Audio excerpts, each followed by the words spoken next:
The Korean Mafia boss pressed the divorce papers into his pregnant wife's trembling hands on their 5th anniversary, not because he wanted to, but because his Black American mother had been orchestrating her removal since the day they'd met, completely unaware that the poor Black girl she'd just chased out of their mansion was the silent majority shareholder keeping his entire criminal empire from federal seizure.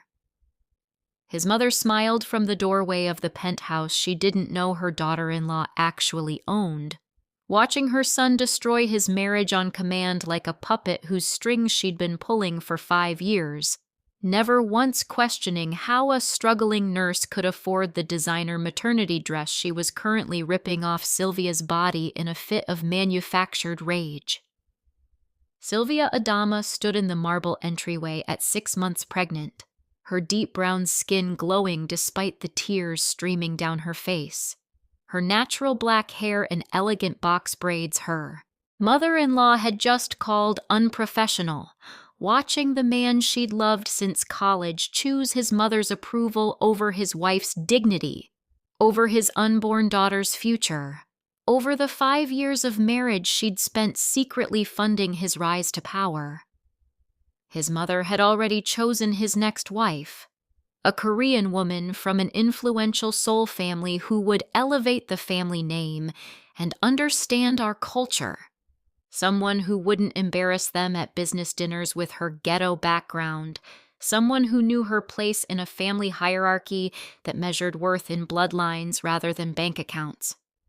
What neither of them knew was that Sylvia's embarrassing family owned the pharmaceutical distribution network that moved 90% of the legitimate products masking his family's illegal operations, and her ghetto background included a father who controlled more of Los Angeles's underground economy than the Korean syndicates combined.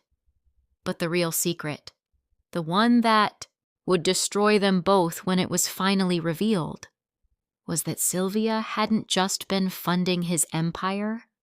She'd been protecting it, using her family's connections to keep federal investigations away from his operations, to smooth over conflicts with rival organizations, to ensure that the mafia boss everyone feared stayed powerful enough to be worth fearing. And she'd done it all while his mother called her that black bitch who trapped my son, while enduring 5 years of racist comments disguised as cultural concerns, while watching the man she loved become a stranger who valued his mother's approval more than his wife's humanity.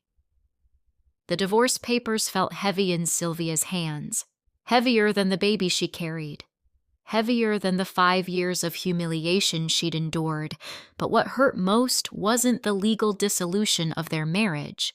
It was seeing her mother-in-law's satisfied smile as she watched her son complete the destruction she'd been planning since their wedding. "Day.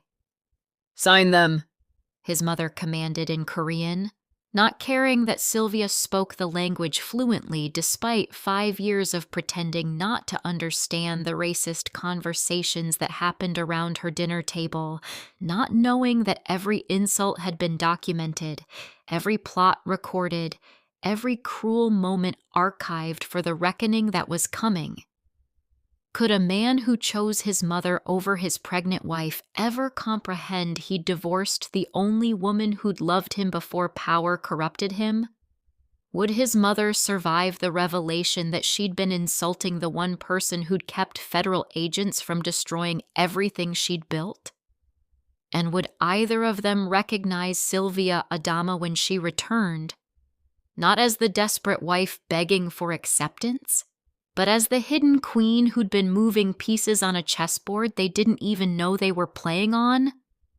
Dear viewers, this powerful story reveals how racism and classism destroy families from within, and why underestimating someone based on their background is the fastest way to hand them your destruction.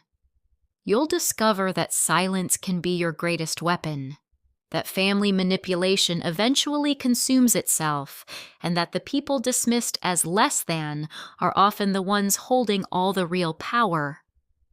Watch how patience and strategic planning triumph over prejudice and cruelty, and why authentic love, when betrayed, transforms into the most dangerous force imaginable. What would you have done in Sylvia's position? Would you have revealed your power earlier or let them destroy themselves? Drop your thoughts in the comments below and subscribe now for more captivating stories that entertain, educate, and remind you that the person you underestimate might be the one controlling your fate. The penthouse smelled like jasmine and betrayal when Sylvia walked through the door. She'd spent the morning at her OB/GYN appointment, the one where Dr. Park had confirmed their daughter was healthy and growing perfectly, excited to share the ultrasound photos with her husband on their 5th anniversary, completely unaware that while she'd been watching their baby's heartbeat on the monitor, her mother-in-law had been staging an intervention designed to end her marriage. Sylvia's hand moved instinctively to her 6-month belly when she saw them both standing in the living room she'd decorated, in the penthouse she'd purchased under a shell corporation, waiting for her with the kind of unified front that only came from conspiracy. Her husband, Jin-Soo Park, the Korean Mafia boss who controlled half of LA's underground operations, stood beside his mother with his jaw clenched and his eyes refusing to meet Sylvia's. His expensive Tom Ford suit a gift she'd bought him for their anniversary last year, back when he still pretended her gifts mattered more than his mother's approval. His mother, Margaret Park, born My Young Kim before she'd married a Black American man and adopted his culture while maintaining her Korean superiority complex, wore a cream Chanel suit and the expression of someone who just won a war her opponent didn't know they were fighting. "We need to talk," Jin-Soo said in English, though his mother preferred Korean for important conversations, and Sylvia's stomach dropped because she recognized the tone from every mob movie she'd ever seen. The voice of a man about to do something he knew was wrong, but would do anyway. Sylvia set down her purse and the ultrasound photos she'd been so excited to share, her nurse's scrubs, the costume of her cover identity, suddenly feeling too thin, too cheap, too obvious next to Margaret's designer perfection. "It's our anniversary," Sylvia said quietly, her deep brown skin flushing with the pregnancy glow that made her even more beautiful, her box braids elegant despite Margaret's constant criticism that they were unprofessional and inappropriate for a wife of Jin-Soo's status. "That's exactly why I chose today," Margaret said in Korean, not caring that she'd told Sylvia repeatedly to speak English in this house, despite being fluent in Korean herself. The hypocrisy, just another tool of dismissal and control. But what Margaret didn't know was that Sylvia understood every word, had understood every racist comment, every cruel plot, every calculated insult delivered in Korean at family dinners, where Margaret had assumed her Black daughter-in-law was too ignorant to comprehend her own humiliation. Jin-Soo pulled a manila envelope from inside his jacket, and Sylvia's breath caught because she'd seen enough legal dramas to recognize what was coming, even though her brain refused to process that this was actually happening, that the man she'd loved since they were broke college students was actually about to destroy their family on their anniversary. "I'm filing for divorce," Jin-Soo said, and his voice cracked slightly on the word divorce, a hairline fracture in his resolve that Sylvia grabbed onto desperately, searching his face for the man she'd married, the graduate student who'd proposed with a ring pop because he couldn't afford real jewelry. The version of him that had existed before his mother's approval became more valuable than his wife's love. The papers felt heavy when he placed them in her hands, heavier than they should have been, and Sylvia's vision blurred with tears as she read her own name, Sylvia Adama, printed in cold legal text beside the words respondent and dissolution of marriage. "You can't be serious," Sylvia whispered, her free hand moving protectively to her belly where their daughter kicked in response to her elevated heart rate. The baby who would now grow up in a broken home because her grandmother valued ethnicity over family. "He's completely serious," Margaret said, switching to English now that the legal blow had been delivered, her voice carrying the satisfaction of someone who'd been working toward this moment for 5 years. "My son deserves a wife who understands our culture, who can navigate our business community, who won't embarrass him at important events." The racist implications hung in the air like poison. That Sylvia, despite her nursing degree from UCLA, despite her impeccable manners, despite 5 years of dutiful attendance at every family function, was inherently unsuitable because her skin was too dark and her background too ghetto.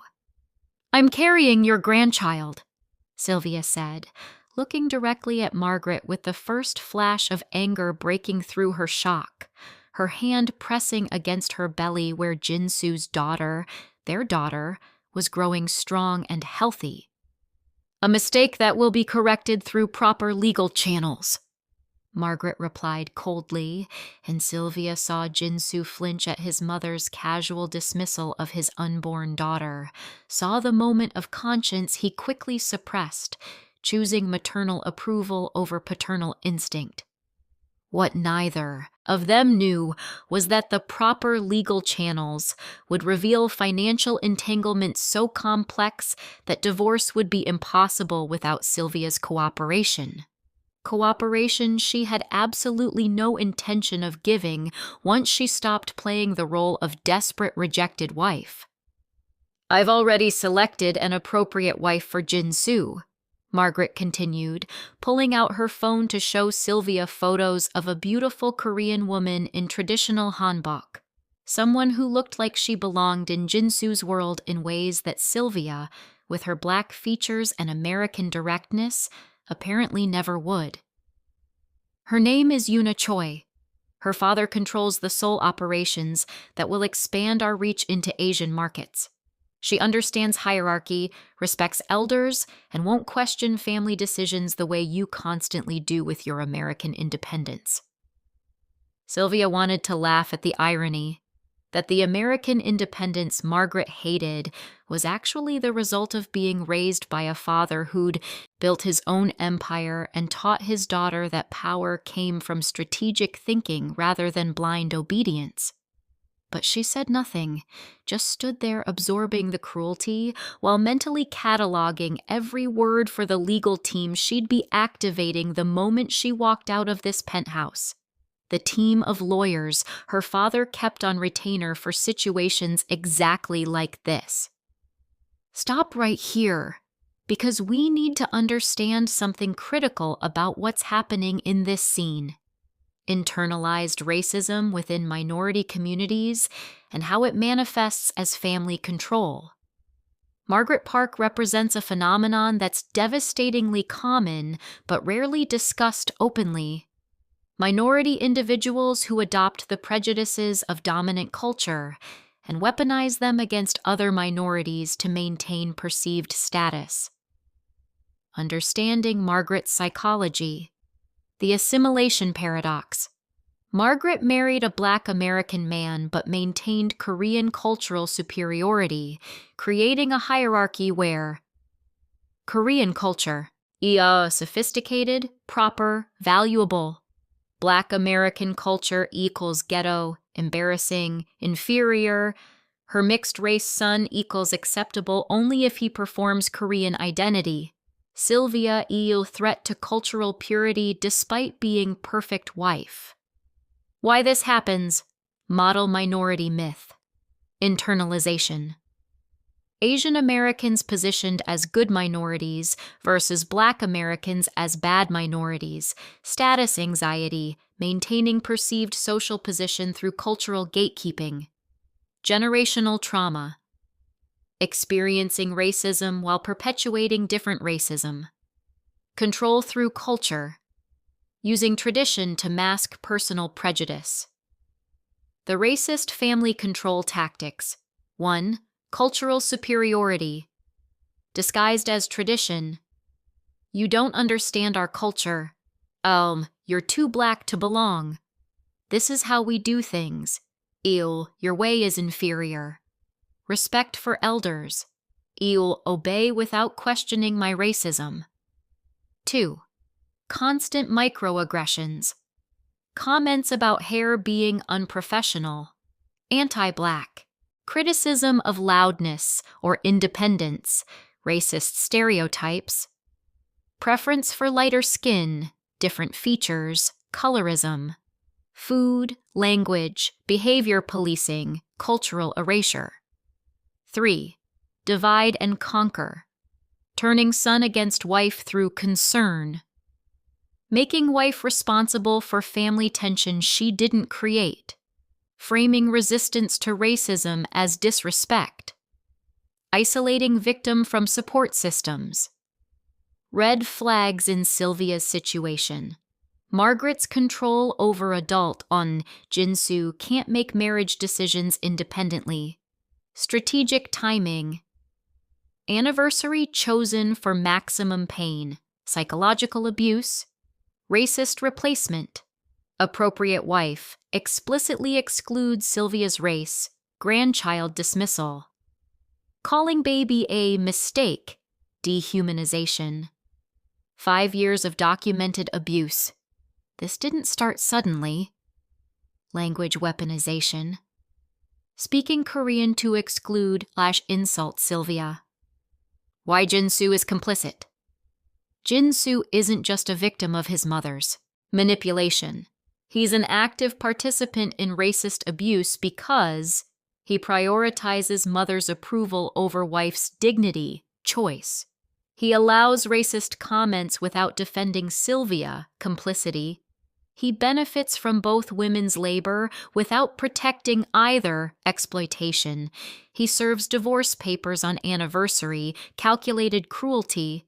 He's willing to abandon pregnant wife, moral failure. The danger of cultural respect. Arguments. When racism is disguised as cultural preference, victims face impossible choice.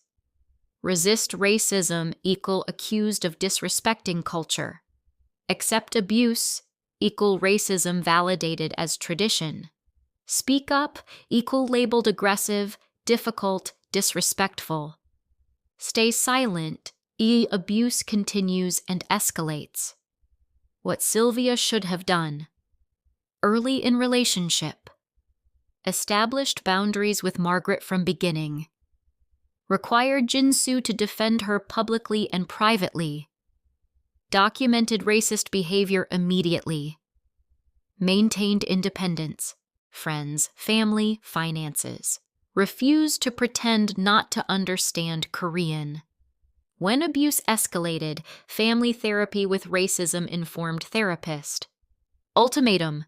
Jinsu chooses wife or mother, not both. Legal consultation before pregnancy. Exit strategy including financial independence.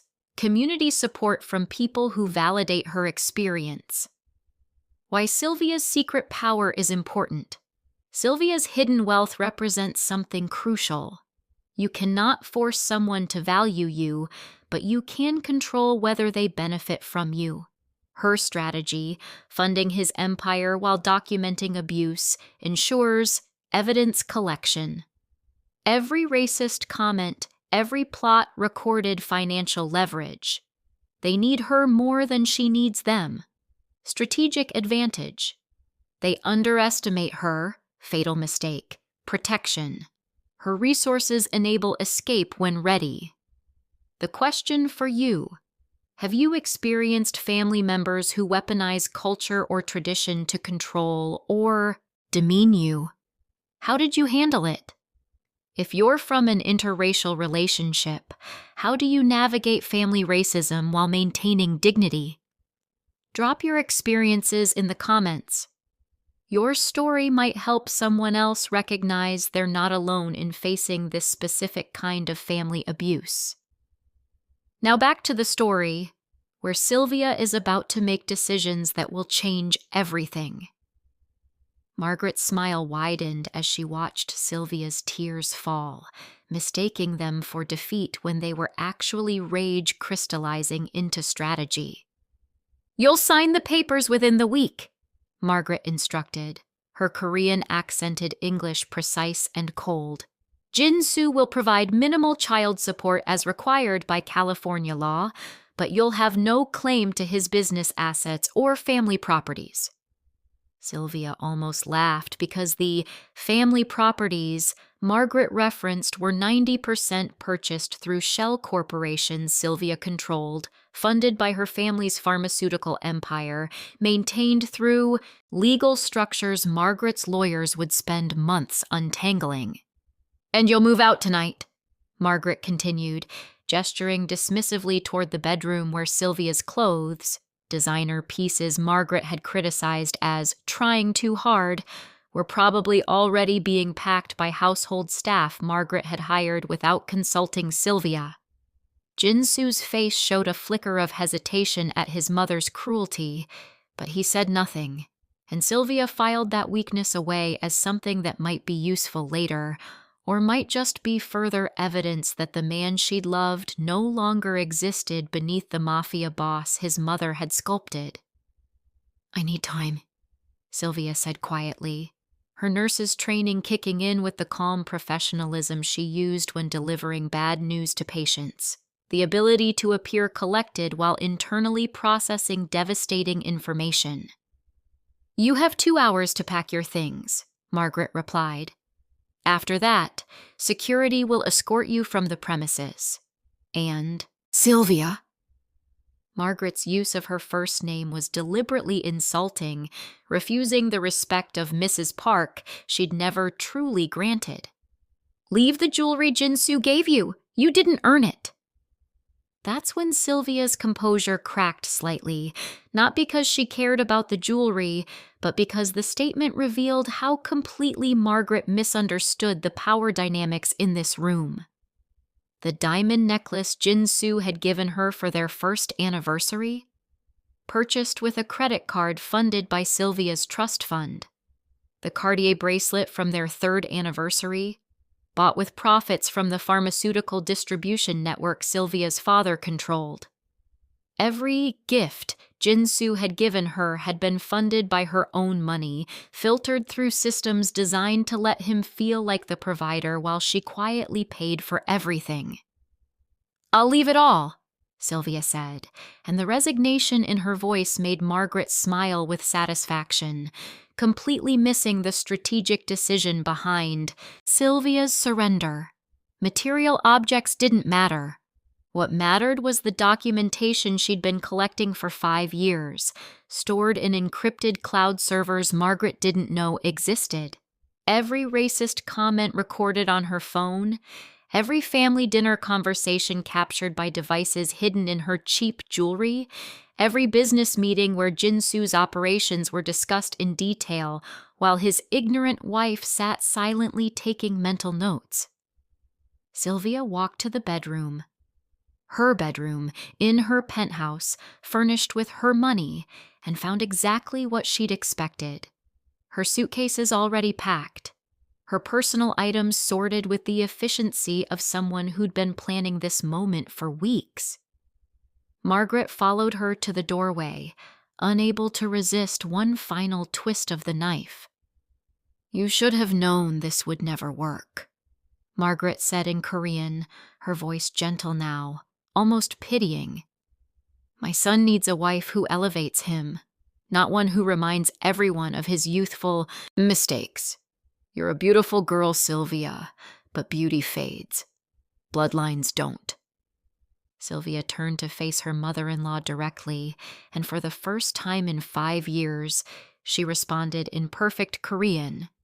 "You're absolutely right, Margaret. Bloodlines don't fade. And neither does the documentation I have of every racist comment you've made, every illegal business discussion you've had in my presence, and every wire transfer that connects your legitimate businesses to operations that would interest the FBI very much." The color drained from Margaret's face as she processed two revelations simultaneously. Sylvia had understood Korean all along, and Sylvia had been documenting everything. "You wouldn't dare," Margaret whispered, switching to English in her shock. "I won't have to," Sylvia replied, picking up her pre-packed suitcases with the careful movements of 6 months' pregnancy. "You'll destroy yourself. I'll just watch." Jin-soo appeared in the doorway then, having heard the Korean exchange, his face cycling through shock, betrayal, and dawning horror as he realized his wife, his soon-to-be ex-wife, had been operating on a completely different level than he'd ever suspected. "Sylvia," he started, but she cut him off with a look that reminded him exactly why he'd fallen in love with her in the first place. The intelligence in her eyes, the strength in her spine, the quiet power she'd been hiding behind a submissive mask for 5 years. "Sign the papers, Jin-soo," Sylvia said calmly. "Marry your mother's choice. Build your empire. But remember that empires built on cruelty tend to collapse from within." She walked past them both, her heels clicking on the marble floors she'd selected, through the living room she'd decorated, toward the elevator that would take her down from the penthouse that was legally hers, leaving behind the jewelry, the clothes, the life she'd built, taking only what actually mattered: her daughter, her documentation, and her dignity. The elevator doors closed on Margaret's shocked face, and Jin-soo's dawning realization that he'd just made the biggest mistake of his life, and Sylvia allowed herself exactly 60 seconds of tears before she pulled out her phone and made 3 calls that would change everything. First, to her father's lawyer. "Activate the divorce team. I want everything." Second, to her father's accountant. "Freeze all funding to park operations effective immediately." Third, to her father. "Dad, I'm coming home, and I'm ready to stop playing poor." The line was silent for a moment before her father, Marcus Adama, the man who controlled more of LA's underground economy than any Korean syndicate, laughed with genuine pride. "About damn time, baby girl. Your mama and I have been waiting 5 years for you to remember who you are." Chapter 3. The Revelation. 6 weeks later, Jin-soo sat in his lawyer's office watching his empire collapse in real time. "I don't understand," he said for the 3rd time, staring at financial documents that made no sense. "These properties are owned by Silad Holdings LLC. Who the hell is Silad?" His lawyer, a man who'd handled the Park family's legal affairs for 20 years, looked uncomfortable as he explained what he'd spent 6 weeks discovering. "Silad stands for Sylvia Adama, Mr. Park. Your wife, your ex-wife, owns the holding company that controls 70% of your business properties." The conference room fell silent except for the sound of Margaret's sharp intake of breath. "That's impossible," Margaret said, her Chanel suit unable to mask the fear in her eyes. "She's a nurse. She makes $80,000 a year at most." "She was pretending to be a nurse," the lawyer corrected. "Sylvia Adama is the daughter of Marcus Adama, who controls the Adama Pharmaceutical Network," Jin-soo finished, his voice hollow as pieces clicked into place. "The convenient medical supply connections, the distribution channels that never had problems, the mysterious investors who'd kept his operations funded during lean years." "She's been funding your operations for 5 years, the lawyer continued. "Every major expansion, every property acquisition, every business deal that seemed too good to be true, all made possible by her family's capital and connections." Margaret stood abruptly, her chair scraping against expensive hardwood. "So we'll negotiate. We'll offer her settlement terms. Women like that always have a price." "Women like what?" The question came from the doorway, where Sylvia stood in a custom maternity suit that cost more than Margaret's entire outfit, her natural hair in goddess locks, her deep brown skin glowing with third trimester pregnancy, flanked by 3 lawyers whose hourly rates exceeded Jin-Soo's monthly income. She looked nothing like the submissive wife who'd left 6 weeks ago. She looked like exactly what she was. The hidden power behind an empire that was about to discover what happened when you betrayed your foundation. "Sylvia," Jin-Soo said, standing automatically, his mafia boss authority crumbling in the face of someone who'd always had more power, just never chose to wield it. "Mr. Park," Sylvia corrected, her formality a deliberate erasure of intimacy. "I'm here to discuss the dissolution of assets and my terms for your continued operation." "Your terms?" Margaret sputtered. "You can't possibly think—" "Mrs. Park," one of Sylvia's lawyers interrupted smoothly. "My client controls the infrastructure your son's operations depend on. The properties, the distribution networks, the political connections that keep federal investigation at bay. Without her cooperation, you don't have a business. You have a conspiracy charge waiting to happen." Jin-Soo sank back into his chair as the full magnitude of his mistake became undeniable. He'd divorced the woman who'd been protecting him, funding him, building him up, all, because his mother had convinced him she was beneath him. "What do you want?" Jin-Soo asked quietly. And Sylvia recognized the tone from their early relationship, when he'd been humble enough to ask for help instead of demand submission. "Full custody of our daughter," Sylvia began, and Jin-Soo nodded because he'd already conceded that battle the moment he'd chosen his mother over his child. "Child support calculated on your actual income once my funding is removed, not the inflated numbers you're currently reporting." Jin-Soo's lawyer winced because even he could calculate how devastating that would be. "And I want you to publicly acknowledge who I am. Not for revenge, but because our daughter deserves to know her mother isn't the ghetto mistake your mother described. She deserves to know I'm the woman who built what you thought you earned."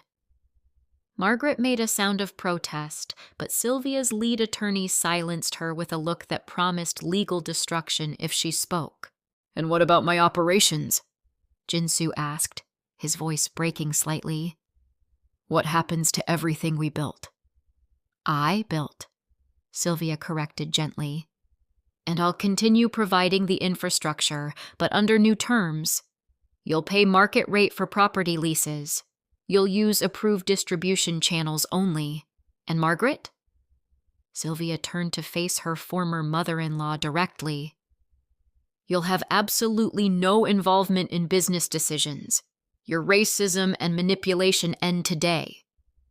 Margaret's face flushed with humiliation, but Jin-Soo said nothing in her defense, and Sylvia wondered if he'd finally learned that some loyalties cost more than their worth. "I loved you," Jin-Soo said suddenly, the words erupting like confession. "I still love you.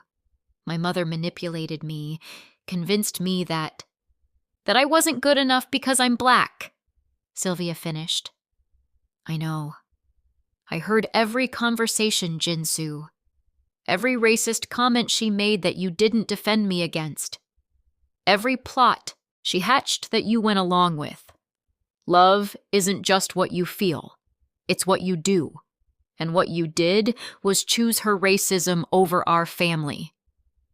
The truth hung in the air like smoke, suffocating and impossible to ignore. "Can I see her?" Jin-Soo asked, his hand moving unconsciously to where Sylvia's belly pressed against her suit jacket. "When she's born?" "Supervised visits," Sylvia's lawyer answered before Sylvia could respond.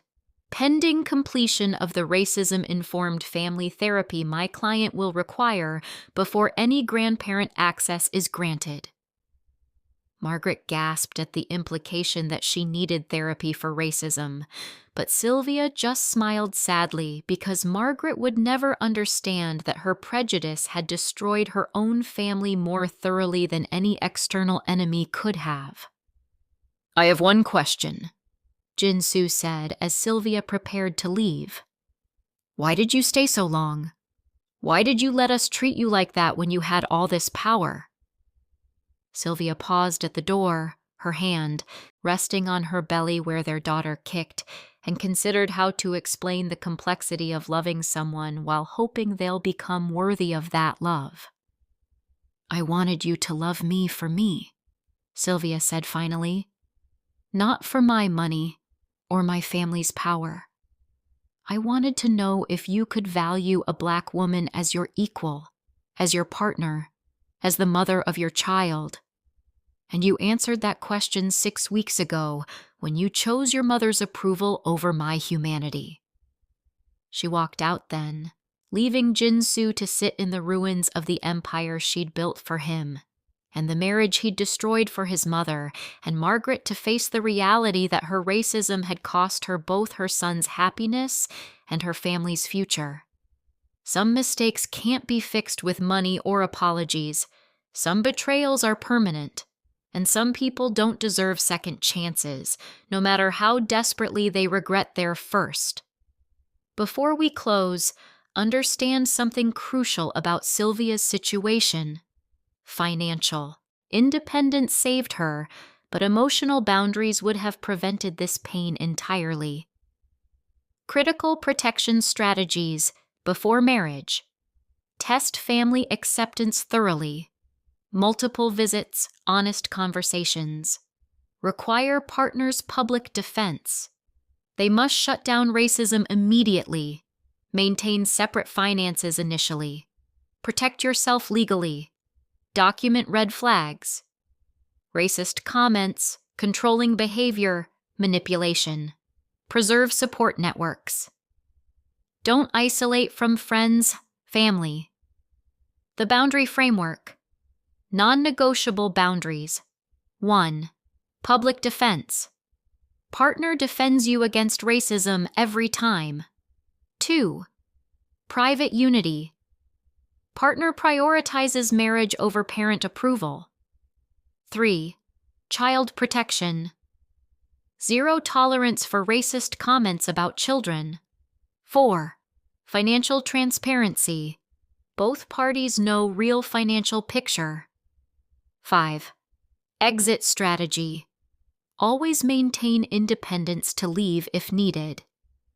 What Sylvia did right.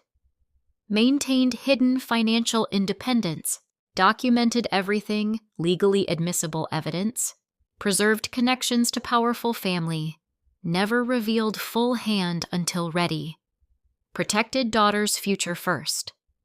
What Sylvia risked.